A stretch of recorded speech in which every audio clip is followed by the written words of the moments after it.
আপনারা কি জানেন কিয়ামতের ময়দানে আল্লাহর কাছে বান্দা কোন আমল করলে হিসেব ছাড়া জান্নাতে যাবে? জানেন কেউ? বলতে পারেন কেউ? ভাই, আল্লাহর কাছে হিসেব দিয়ে জান্নাতে যাওয়া কি সহজ কাম না কঠিন কাজ? আরে আল্লাহর কাছে তো অনেক দূরের কথা।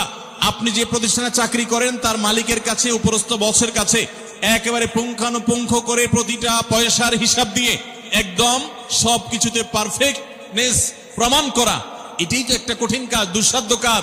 সেখানে সারা জীবনের হিসাব আল্লাহর কাছে দিয়ে পাই পাই করে তারপর আপনি জান্নাতে যাবেন, বিষয়টা এত সহজ না।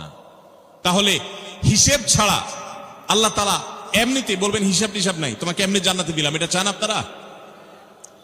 দেখুন কোরআনে কারীম আল্লাহ তাআলা বলছেন, ইন্নামা ইউওয়াফাস সাবিরুনা আজরাহুম বিগাইরি হিসাব। আল্লাহ বিনিময় দেওয়ার ক্ষেত্রে, সওয়াব দেওয়ার ক্ষেত্রে দুনিয়াতে যারা সবরকারী হবে, যারা ধৈর্যশীল হবে, যারা